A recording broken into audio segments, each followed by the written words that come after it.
Good morning students. आज हम अपना एक्सक्रीटरी सिस्टम के अंदर नेक्स्ट टॉपिक है और उसका नाम है फिजियोलॉजी ऑफ यूरिन फॉर्मेशन, यानी कि यूरोपोइसिस की जो यूरिन है वो कैसे बनता है। ये तो हम सभी जानते हैं कि यूरिन का निर्माण जो है किडनी में होता है और यूरिन के फॉर्मेशन करने के लिए मुख्य रूप से 3 स्टेप्स जो होते हैं उनकी ज़रूरत पड़ती है। तो नंबर 1 है अल्ट्रा फिल्ट्रेशन, ठीक है। नंबर 2 है सेलेक्टिवली रीअब्जॉर्प्शन और नंबर 3 है सिक्रेशन यानी कि स्रावन।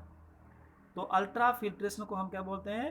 परानिस्पंदन, सेलेक्टिवली रीअब्जॉर्प्शन चयनात्मक पुनरावशोषण और श्रावण जो है ये क्रियाएं होती हैं, ठीक है। तो इन 3 क्रियाओं के द्वारा जो होता है यूरिन का फॉर्मेशन होता है। तो इसके लिए आपको हम यहाँ पर यह बताने की कोशिश करते हैं कि जो अल्ट्रा फिल्ट्रेशन है यह एक प्रकार की फिल्ट्रेशन ही होती है जिसके अंदर जो होते हैं स्मॉल मोलिक्यूल जो होते हैं वो उससे छनकर बोमेन कैप्सूल के अंदर आ जाते हैं, उसके लूमेन के अंदर ये आ जाते हैं। और इसको हमने अल्ट्रा जो नाम दिया गया है वो इसलिए दिया गया है क्योंकि ये हाई जो इसके अंदर जो प्रेशर होता है ये उसके ऊपर होता है, तब इसका नाम क्या दिया गया है? अल्ट्रा फिल्ट्रेशन ये कहा गया है। तो इसके लिए जो होता है ये जो अल्ट्रा फिल्ट्रेशन की जो प्रक्रिया होती है ये क्या होती है, ठीक है भी। तो ये जो ग्लोमेरुलस होती हैं इनके अंदर जो कैपिलरी जिसको हम केसिकाएं कहते हैं, और जैसे आपको मैंने पहले बताया था कि फिल्ट्रेशन मेम्ब्रेन बनती है। तो ये जो फिल्ट्रेशन मेम्ब्रेन है ये एक तो जैसे कि ये एंडोथेलियम की लेयर होगी जिसके अंदर ये कैपिलरीज होती हैं, फिर एक कंटिन्यूस बेसमेंट मेम्ब्रेन होगी और उसके बाद ये जो है थर्ड जो लेयर है जिसको हम पोडोसाइट लेयर बोलते हैं। ये 3, तो ये एक प्रकार की फिल्ट्रेशन मेम्ब्रेन बनती है और इसी के द्वारा जो होता है वो फिल्ट्रेशन की प्रक्रिया संपन्न होती है। तो इसके अंदर जो होता है ये जो कैपिलरीज बनी है ये केसिका ये काफ़ी हाईली परमिएबल होती हैं और इनके अंदर भी पोर्स होते हैं, ठीक है। और इन पोर्स का जो साइज होता है वो 50 से 100 नैनोमीटर तक होता है, ठीक है।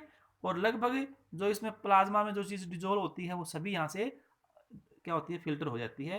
और बीच में जैसे इसको हम आगे भी पढ़ाएंगे, बीच में जो आती है बेसमेंट मेम्ब्रेन आधारीय झिल्ली जो होती है वो जो होती है वो एक प्रकार का फिल्ट्रेशन को रेगुलेट करने के काम में आती है, ठीक है ना। तो वो रेगुलेट कैसे करती है कि उसके ऊपर जब प्रेशर पड़ता है तो वो कुछ मोलिकुलर वेट तक ही जो मोलिक्यूल होते हैं उनको वहां से छनने देती है, ठीक है, बाकी को नहीं देती है। इसके अलावा जो ये ग्लोमेरुलस बनता है ये एक बहुत ज़्यादा सरफेस एरिया भी अवेलेबल करा देता है क्योंकि इसमें ये काफ़ी एक प्रकार का नेटवर्क से बनाती हैं जिससे कि बहुत ज़्यादा सरफेस एरिया बन जाता है। और जो पोडोसाइट होते हैं जैसे उनके बारे में आपको मैंने पढ़ाया था, तो पोडोसाइट भी क्या होते हैं? एक प्रकार की स्पेशलाइज विसल एपिथेलियम होता है और उसके बीच में क्या बनते हैं? स्लिट पोर्स बनते हैं। तो उसके द्वारा भी क्या होता है इस प्रकार ये एक्सचेंज होता है। तो ये जैसे आपको बताया गया है ये पोडोसाइट्स हैं यहाँ पर, ठीक है ना। तो ये पोडोसाइट है, ये कंटिन्यूस लेयर है और ये जो बीच में है ये एंडोथेलियम की ये परतें हैं। तो इस प्रकार इनके द्वारा जो होता है फिल्ट्रेशन होता है जो काफ़ी कंट्रोल होता है। मतलब फिल्ट्रेशन का जो प्रोसेस होता है वो पैसिव प्रोसेस होता है और अनसेलेक्टिव होता है, उसमें कोई सिलेक्शन नहीं होता। जो भी उस फिल्ट्रेट में होता है वो सभी इन पोर्स से जो जा सकता है वो फिल्टर होके क्या होता है वहां पर आ जाता है। तो इसके लिए हाई प्रेशर की जरूरत पड़ती है। और वो हाई प्रेशर क्यों बनता है कि जो एफरेंट आर्ट्रियोल है जो इसको ब्लड की सप्लाई देती है जिसको हम, ठीक है ना, उसका व्यास और जो वहां से जो निकलती है जो इफरेंट आर्ट्रियोल्स है, ठीक है, उनके व्यास में अंतर होता है। इफरेंट आर्ट्रियोल जो है उसका व्यास छोटा होता है और एफरेंट का ज़्यादा होता है, तो उसको उसमें से ब्लड को पंप करने के लिए प्रेशर लगाना पड़ता है। और ठीक है ये काफ़ी पोरस भी होती है और काफ़ी सरफेस एरिया भी होता है, इसलिए क्या होता है यहाँ से ये फिल्टर हो जाता है। तो इतना ज़्यादा इसमें क्या होता है सरफेस एरिया का वजह से ये होता है। तो इसमें जो भी है ग्लूकोज है, अमीनो एसिड हैं, कुछ स्मॉल प्रोटीन्स हैं और भी जो पदार्थ जो होते हैं आयंस होते हैं वो क्या होते हैं यहाँ से फिल्टर होके चले जाते हैं। और लगभग जिनका मोलिकुलर वेट जो है 10,000 डाल्टन से कम होता है वो मोलिक्यूल जो होते हैं यहाँ से इजीली पास हो जाते हैं। तो इसलिए यहाँ से फिल्ट्रेट होने के बाद जैसे कि ये बोमेन कैप्सूल जैसे ये बनाई अपने डबल वॉल स्ट्रक्चर, तो यहाँ से ये फिल्ट्रेट यहाँ पर आएगा। तो इसकी जो केमिकल कंपोजिशन होती है वो प्लाज्मा की जैसी ही होती है, उसमें सभी होते हैं, बस उसमें अंतर ये होता है कि उसमें लार्जर मोली प्रोटीन जो होते हैं वो नहीं होते और आरबीसी भी नहीं होती। और इसीलिए जो इन ग्लोमेरुलस के अंदर जो ये इनका ऑस्मोटिक प्रेशर जो होता है ब्लड कैपिलरीज के अंदर जो ब्लड का प्लाज्मा का होता है वो ज़्यादा होता है, और जो कैप्सुलर फ्लूइड होता है उसका ऑस्मोटिक प्रेशर जो होता है वो कम होता है। तो यहाँ पर ये तो इफरेंट आर्टियोल का डायमीटर क्या होता है, कम होता है, अभिवाही जो धमनी होती है, तो उसकी वजह से क्या होता है, ये सारा कार्य होता है, और उसमें ये पोर्स होते हैं, और उससे जो है ये यहाँ बन के जो है बोमन कैप्सूल से होते हुए ये आगे इसके अंदर ये पहुंच जाती है। ठीक है, तो ये अल्ट्रा फिल्ट्रेशन जो है, यहाँ से जो फिल्टर होकर जो चीज़ बनती है उसको हम प्राइमरी यूरिन भी कहते हैं। ठीक है ना, जो पहली बार जो बना है अल्ट्रा फिल्ट्रेशन की वजह से जो बनता है, जो कि एक प्रकार का कैप्सुलर फ्लूइड भी जो होता है वो प्राइमरी यूरिन कहलाता है। तो जो अल्ट्रा फिल्ट्रेशन होती है उसके लिए क्या होता है, जैसे कि आपको यहाँ पर मैं ये इस डायग्राम के अंदर भी आप इसको समझ सकते हैं, और वैसे मैं आपको सजेस्ट समझाऊंगा। तो इसमें क्या होता है कि जैसे आपको यह बता दिया भी कि ये तो एफरेंट है और इफरेंट है, यानी कि अपवाही और अभिवाही। इसका डायमीटर क्या है, थोड़ा सा कम है, इसका क्या होता है ज़्यादा, इन्होंने दिखाया नहीं। तो ये ऐसे ब्लड को पंप करते तो यहाँ से ये ऐसे से फिल्टर होता है, तो ये एक प्रेशर के द्वारा जो होता है, यह जो ब्लड है ये इसके द्वारा इस बोमन कैप्सूल के लूमेन में आने की कोशिश करता है, और इस प्रेशर को हम क्या बोलते हैं, ग्लोमेरुलर ब्लड हाइड्रोस्टेटिक प्रेशर होता है। ठीक है, तो ये जो हाइड्रोस्टेटिक प्रेशर होता है, ठीक है, इसकी वैल्यू लगभग 75 मिलीमीटर ऑफ मरकरी होती है। ठीक है, तो ये एक प्रेशर होता है, लेकिन इस प्रेशर के द्वारा जो ये फिल्ट्रेट जो यहाँ आने की कोशिश करता है तो उसका अपोज होता है, दो प्रेशर इसमें और लगते हैं।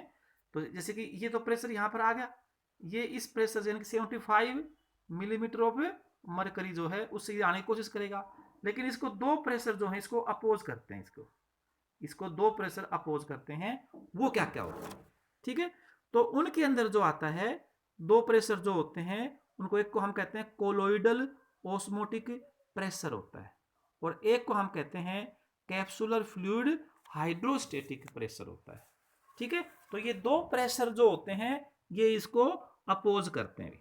ठीक है, तो हाइड्रोस्टेटिक प्रेशर क्या होता है, यहाँ पर जो ये कैप्सूल जो फ्लूइड इसके अंदर आया है, इस फ्लूइड के अंदर जो होता है एक प्रेशर बनता है जिसको हम क्या बोलेंगे, हाइड्रोस्टेटिक प्रेशर कहते हैं, और उसकी वैल्यू होती है 25 मिलीमीटर ऑफ मरकरी। और कोलोइडल जो ऑस्मोटिक प्रेशर होता है वो क्या होता है कि ये जो ग्लोमेरुलस होता है इसके अंदर कुछ प्रोटीन होते हैं, कुछ और होते हैं, तो उनकी वजह से उनका अपना एक ऑस्मोटिक प्रेशर बनता है, और ये जो ऑस्मोटिक प्रेशर होता है यह भी जो होता है इस मूवमेंट को रोकने की कोशिश करता है, और इसकी वैल्यू जो होती है वो लगभग 30 मिलीमीटर ऑफ मरकरी के पास होती है, यानी कि ये जो प्रेशर है 75, तो यानी कि नेट अगर हम फिल्ट्रेशन प्रेशर अगर हम देखते हैं तो वो क्या आएगा कि 75 प्रेशर तो उसका जो ब्लड पंप करता है उसकी वजह से होता है, अल्ट्रा फिल्ट्रेशन होता है उसकी वजह से, फिर उसमें से हम माइनस करते हैं तो 30 और -20 जो होते हैं इनके अंदर ये हो जाता है। तो ये जो है लगभग 30 और 20 50, और इसमें से गए तो कितने बच गया, तो नेट जो फिल्ट्रेशन प्रेशर होता है जिसके द्वारा ये अल्ट्रा फिल्ट्रेशन बनता है तो उसे हम क्या बोलते हैं, उसकी वैल्यू होती है 25 मिलीमीटर ऑफ मरकरी जो है ये इस प्रेशर के द्वारा जो होता है यह फिल्टर होके आता है। यहाँ पर ये बात भी देखने की है कि ये फिल्ट्रेट जो यहाँ पर आया है ये भी एक इसके जैसे कि हमारी एक इसको 125 ml पर मिनट जो होता है ये इसकी वैल्यू होती है, यानी कि 125 ml जो है फिल्ट्रेट बनता है हमारे अंदर ये। ठीक है, और ये पूरे दिन के अंदर जो है 180 लीटर जो है फिल्ट्रेट बनता है इसके अंदर। ठीक है ना, तो 180 लीटर जो होता है ये फिल्ट्रेट बनता है, बहुत ज़्यादा मात्रा बनता है, लगभग जो होती है हर कुछ मिनट में क्या होता है 30% जो प्लाज्मा होता है वो फिल्टर हो जाता है। तो ये जो अल्ट्रा फिल्ट्रेट बन के आया है ये इसके अंदर sodium, potassium, chloride ions, glucose, amino acids, urea, uric acid, creatinine, लगभग इसके अंदर सब कुछ है जो ब्लड के अंदर या प्लाज्मा में होता है, एक्सेप्ट आरबीसी कार्पसस जो होती हैं वो लगभग, और प्लाज्मा प्रोटीन्स आरबीसी डब्ल्यूबीसी इसके अंदर नहीं आती हैं, ठीक है। जो भी कार्पसल होती हैं वो भी, और कुछ एल्बुमिन, ग्लोबुलिन वगैरह जो प्रोटीन होते हैं ये आते हैं, ठीक है। और बाकी जो सब्सटेंस की जो कंसंट्रेशन होती है वो ग्लोबुलर फिल्ट्रेट में वो ही होती है जो कंसंट्रेशन उनकी प्लाज्मा में होती है, ठीक है। तो ये जो फिल्ट्रेट होता है एक प्रकार से प्रोटीन फ्री और सेल फ्री जो है प्लाज्मा के बराबर ही होता है, और उस मात्रा के हिसाब से इसकी ऑस्मोटिक प्रेशर भी सेम होता है, लेकिन थोड़ा इसका ज़्यादा होता है क्योंकि इसमें प्रोटीन और या कार्पसेस इसमें बच जाती हैं। तो इतनी ज़्यादा मात्रा में ये फिल्ट्रेशन होता है, ठीक है। तो ये इनको इस प्रकार ये अपोज करते हैं और उसकी वजह से जो होता है यह बनता है।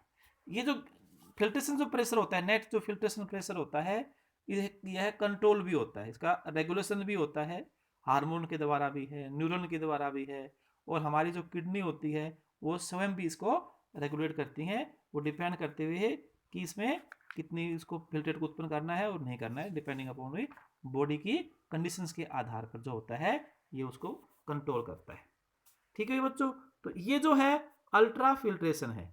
इसके बाद जो है नेक्स्ट टॉपिक है, इसके बारे में हम अगले वीडियो में पढ़ेंगे, जिसमें क्या आएगा रीअब्जॉर्प्शन और सिक्रेशन जो है उसके बारे में हम इसके बारे में पढ़ेंगे भी, ठीक है। ओके भाई।